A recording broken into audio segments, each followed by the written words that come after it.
विलयन की सांद्रता। विलयन से जुड़ा हुआ एक टॉपिक है सांद्रता, यानी अगर विलयन है तो उसकी कोई ना कोई सांद्रता ज़रूर होगी। सांद्रता को समझते हैं।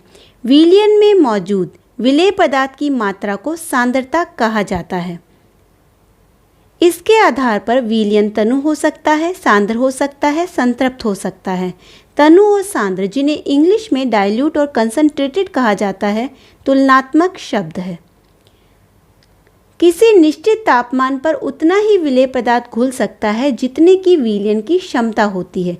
यानी अगर आपने पानी में चीनी को घोलना शुरू किया तो आप एक निश्चित तापमान पर विलेय पदार्थ की एक निश्चित मात्रा ही घोल सकते हो। उसके पश्चात विलयन में विलेय पदार्थ नहीं घुलता है। तो दिए गए निश्चित तापमान पर यदि विलयन में विलेय पदार्थ नहीं घुलता है तो उसे संतृप्त विलयन कहा जाता है। और विलेय पदार्थ की वह मात्रा जो इस ताप पर संतृप्त विलयन में उपस्थित है उसकी घुलनशीलता कहलाती है। यानी जब आपने 10 ml जल में 5 ग्राम चीनी को घोला, उसके आगे आप उसमें नहीं घोल पा रहे हो, तो वो जो चीनी की मात्रा है यानी विलेय पदार्थ की मात्रा है जो उस संतृप्त विलयन में उपस्थित है उसकी घुलनशीलता कहलाएगी।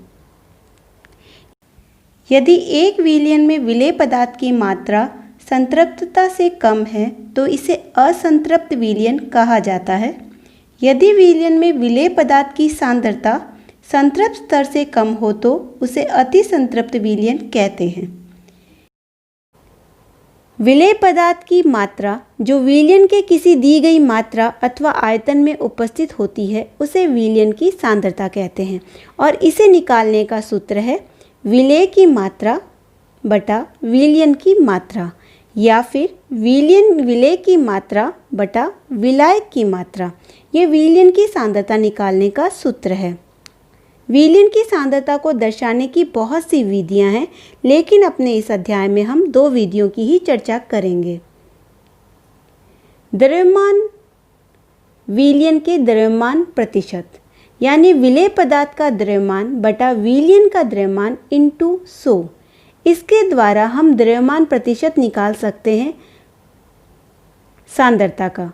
द्रव्यमान विलयन के आयतन प्रतिशत, विलेय पदार्थ का द्रव्यमान बटा विलयन का आयतन इंटू 100, ये सांद्रता का आयतन प्रतिशत निकालने की विधि है। एक उदाहरण लेते हैं।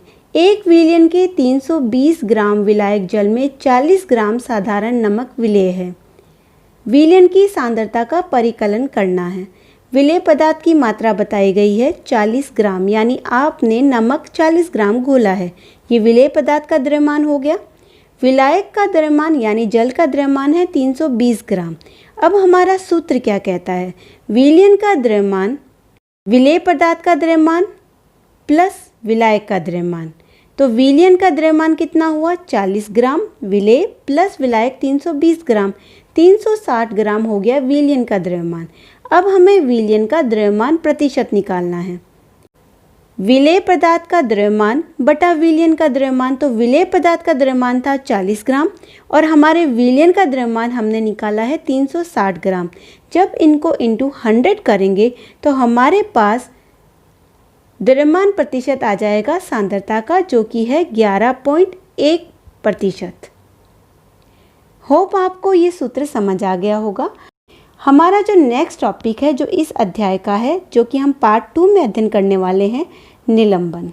अगर आपको ये वीडियो समझ आया हो तो इसे लाइक ज़रूर करें और चैनल को सब्सक्राइब करें ताकि आपको आगे आने वाले वीडियो की अपडेट्स मिलती रहे। धन्यवाद।